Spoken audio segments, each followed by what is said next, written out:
민주당 지지율은 많이 내려가고 통합당 지지율이 좀 올라간 그런 건데 금은 동메달을 만약에 주라고 한다면요. 그 가장 수훈은 형조판서 추미애입니다. 은메달은 도승지 노영민, 그 세 번째는 이제 우부승지 김조원 민정수석. 다시 갸우뚱해졌잖아요. 이거는 일하는 국회가 아니고 내가 하고 싶은 일만 하는 국회죠. 네. 김종인 그 비대위원장의 리더십의 특성이 상대와의 게임에 능한 사람이에요. 그런 면에서 봤을 때 지금 정부 여당이 굉장히 주의해야 될 타이밍에 왔죠. 네, 여러분 반갑습니다. 미래통합당과 더불어민주당의 지지율이 오차범위 내 0.5%포인트다. 미래통합당 지지율이 34.6%, 또 더불어민주당은 35.1%. 사실상 그 접전 그냥 거의 비슷하다라고 봐야 되는데 이게 민주당 지지율은 많이 내려가고 통합당 지지율이 좀 올라간 그런 건데.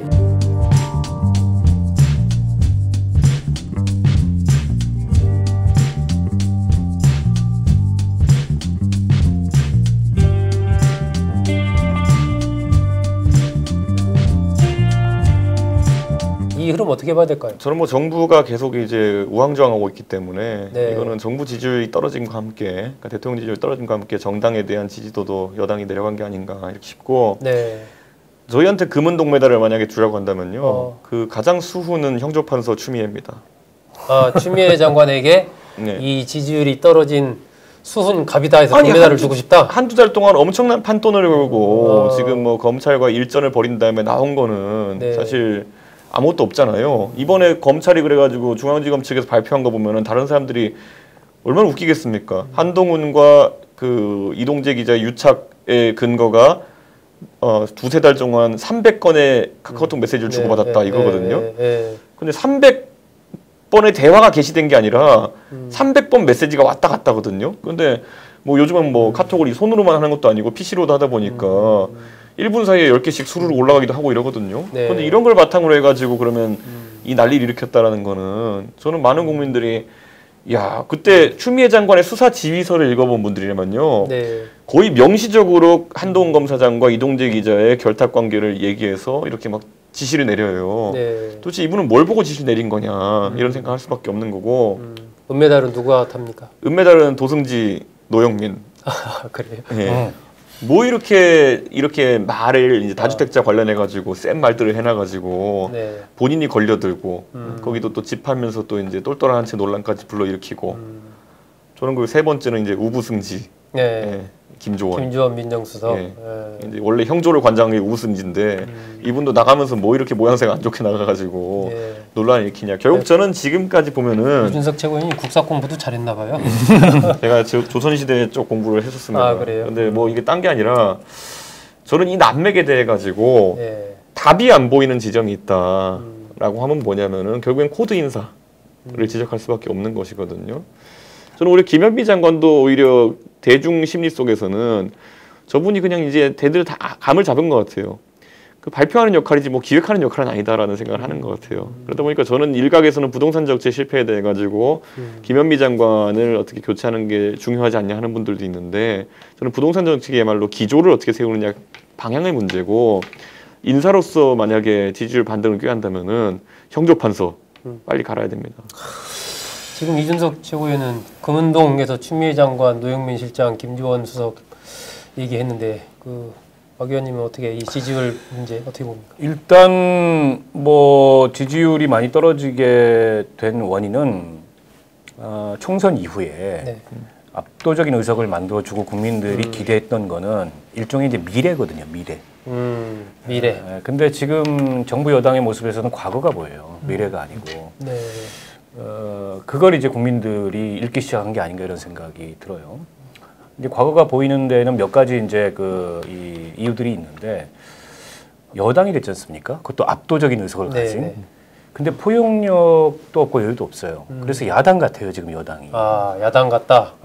그 점이 국민들 보기에는 아니 180석이나 의석을 갖고서 왜 저래? 왜 이렇게 포용력도 없고 사사건건 이게 특히나 이제 뭐 검찰개혁 같은 거를 밀어붙이는 모습에서 그런 점들이 굉장히 비판적으로 작용하는 것 같고 또 한 가지는 최근에 이제 국회에서 입법 상황이나 이런 걸 보면 너무 지나치게 독주한다. 이런 이미지가 이 국민들한테 우리나라 사람들 약자 편이에요. 그래서 미래통합당이 맨날 그 쓸데없는 종북 얘기하고 뭐 사회주의 얘기하고 그런 얘기만 안 해도 지금 국면에서 저렇게 여당이 엑셀레이터를 세게 밟으면 약자로 비친다는 거예요, 상대적으로. 게다가 미래통합당 윤희숙 의원이 그런 이때 상투적인 얘기들, 뭐 사회주의 정책이니, 뭐 종북이니 이런 얘기 안 하고도 독재니 이런 얘기 안 하고도 정책 비판이 가능하구나. 그래서 요즘에 미래통합당 의원들에서 막말이 덜 나와요. 그게 저는 윤희숙 효과라고 생각해요.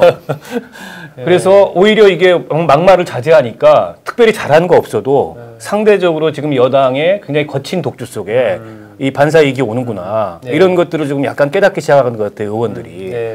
그래서 미래통합당이 제1야당 역할을 제대로 하려면 막말부터 없애는 게, 그리고 그 상투적인 막말, 뭐 종북 뭐 이런 것들, 그런 것부터 없애는 게 굉장히 중요하다고 보고, 게다가 이제 이른바 이제 친문 정치라고 하는 그런 진영 정치, 이런 거에 대해서 과거 정권하고 도대체 다른 게 뭐냐, 과거 여당하고 다른 게 뭐냐. 기왕 뭐 그놈이면은 나한테 세금 덜 걷고 그다음에 내 집값 안정적으로 해주겠다는, 통합당이 지금 그런 정책 기조가 그런 자체잖아요. 그런 쪽을 난 지지하겠다, 이런 심리가 일정하게 지지율에 반영이 되고 있는 것 같아요. 그래서 뭐 지난 총선 이후만 하더라도, 직후만 하더라도 다음 대선은 보나마나 끝났다, 이런 게 대체적인 평가였어요. 근데 지금 다시 갸우뚱해졌잖아요. 그래서 저는 굉장한 위기감을 정부 여당이 느껴야 되고, 특히나 이제 부동산 정책 같은 경우에는 국민들이 먹고 사는 문제이기도 하고, 아까 제가 말씀드렸듯이 대한민국 국민들의 존재 증명과 같은 거예요, 이게. 왜냐하면 내가 평생 벌어서 집 한 채 있다, 이거잖아요. 거의 전부죠. 모든 국민이 이해관계자입니다. 그래서 교육 정책하고 부동산 정책이 어려운 이유가 그거예요. 모든 국민이 이해관계자가 되고, 모든 국민이 자칫하면 저항할 수 있고, 지금 약간 그런 이 결로 빠져들고 있다. 그래서 정책 방향을 예측 가능하게 분명히 보여줬어야 되는데, 정책 방향을 예측 가능하게 분명히 안 보여줬어요. 이 정부는 보유세 강화로 간다. 그래서 어떤 경우에도 그 서민들의 내 집 마련의 꿈은 꺾지 않되 투기와는 제대로 근절하겠다, 이걸 했어야 되는데, 서민들의 내 집 마련의 꿈은 꺾고 투기는 못 막는 이런 상황이 돼가고 있는 게 아닌가. 이런 것들이 종합적으로 반영돼서 지지율이 급락했잖아요. 대통령 지지율이 총선 직후에 70%까지 갔었어요. 지금 40% 중반대로 내려왔고, 여당은 그보다 더 떨어졌는데, 이러다가 한두 가지 무슨 뭐 사건이 일어나면 뒤집힌단 말이에요. 이게 한번 뒤집히면은 그때부터 약간 걷잡을 수 없는 상황이 올 수도 있어요. 굉장히 위기 국면이죠, 지금은? 지금 문재인 대통령 지지자들 같은 경우에는 요즘 이제 지지율 떨어진다 기사 나오면은 사력을 다해서 이런 댓글을 달더라고요. 예를 들어 아직까지 40%대인데 뭐가 문제냐. 전 정부에 대한 40%고 뭐 지금 시점에 아마 3년차, 4년차쯤 된 박근혜 정부 제 기억에 한 37% 이랬을 겁니다. 그게 높고 낮음이 문제가 중요한 게 아니라요. 30% 중반이 무너지면은 그 밑으로 가면은 그거는 기하급수로 내려간다. 박근혜 정부에서 뭐 30% 중반에서 최순실 사태 터지고 10%까지 내려가는 딱 2주 걸렸거든요.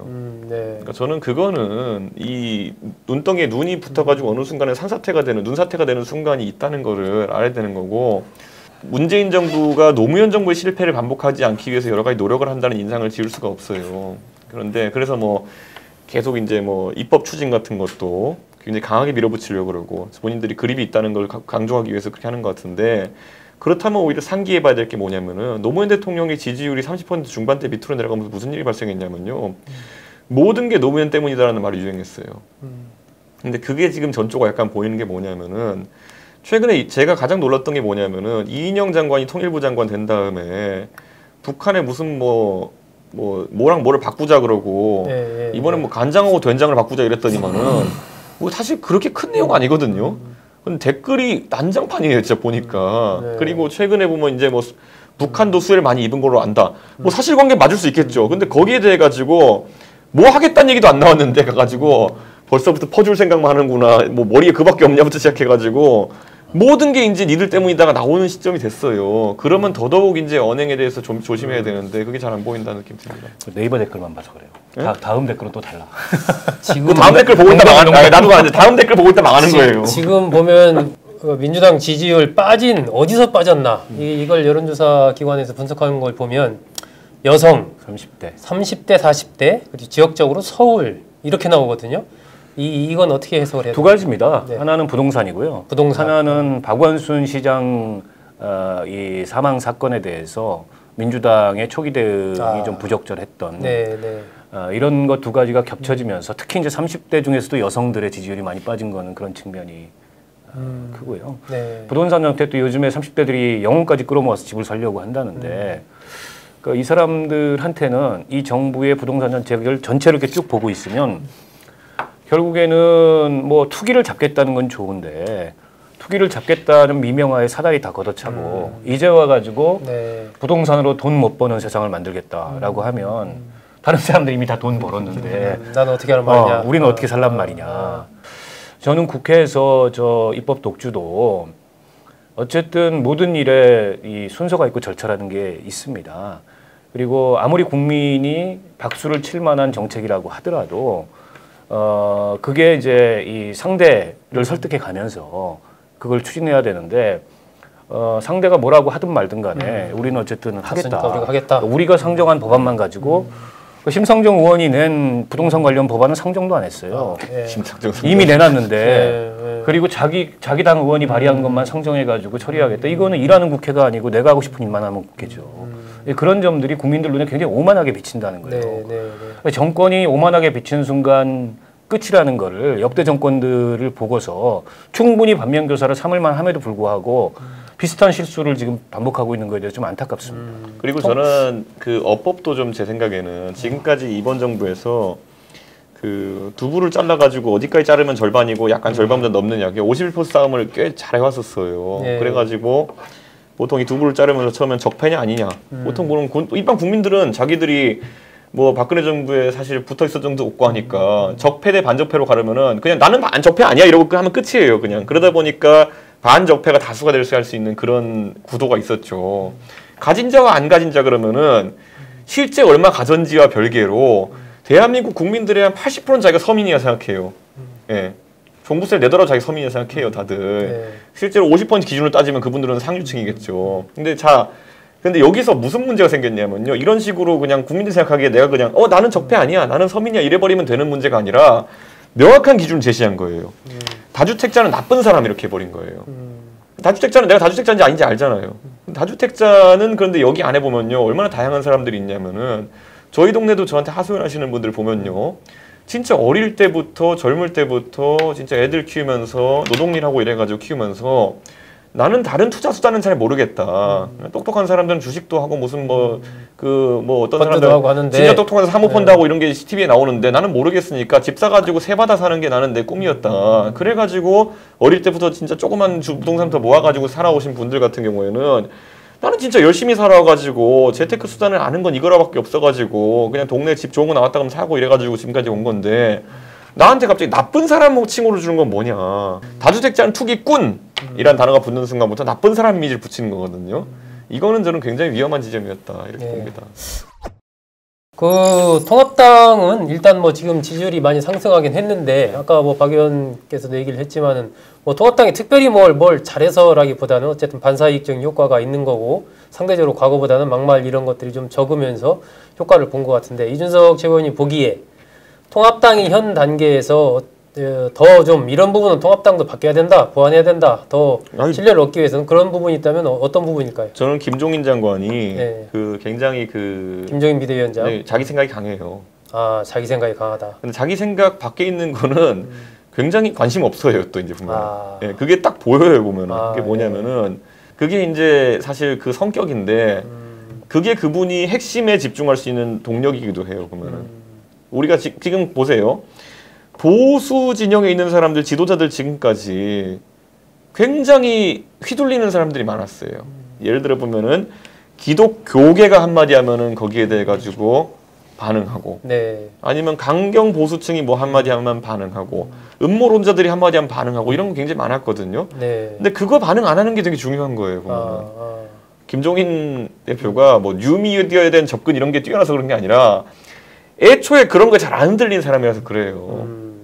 저는 그래서 앞으로 이런 기조가 계속되면은 그냥 할 말만 하면 돼요. 김종인 그 비대위원장의 리더십의 특성이 뭐를 그 독자적으로 혼자서 뭐를 이렇게 만들어내고 이런 것에 능하기보다는 상대와의 게임에 능한 사람이에요. 틈이 보이면 그 틈을 아주 집중력 있게 파고 들어가지고 이 힘의 관계를 역전시키는. 그래서 이분이 이제 그 선거 때마다 구원투수로 등판하는 이유가 그런 게임에 능한 사람이기 때문에였거든요. 네. 그런 면에서 봤을 때 지금 정부 여당 입장에는 상당히 위기죠. 왜냐하면 상대가 또 김종인 비대위원장이기 때문에 이쪽 진영에 서봤잖아요. 네. 민주당 진영에 서서 총선을 이겨봤잖아요.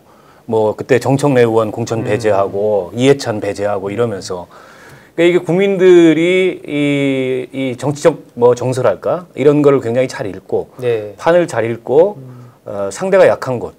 그다음에 이쪽이 강점을 극대화할 수 있는 것 이런 걸 아주 잘 파고드는 분이에요. 네. 그런 면에서 봤을 때 지금 정부 여당이 굉장히 주의해야 될 타이밍에 왔죠. 네.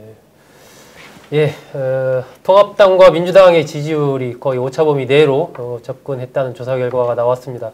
이런 부분들이 어쨌든 정부 여당 여권으로서는 굉장한 위기의식을 또 던져주고 있는 것 같고 통합당으로서는 그동안에 뭔가 좀 이 여러 가지 어려움에서 벗어나서 조금 이제 정신을 차리면서 한번 해볼 만하다 뭐 이런 생각을 좀 갖게 하는 지점이 아닌가 싶습니다. 본격적인 게임은 이제부터 시작이다 이렇게 봐도 될 것 같습니다.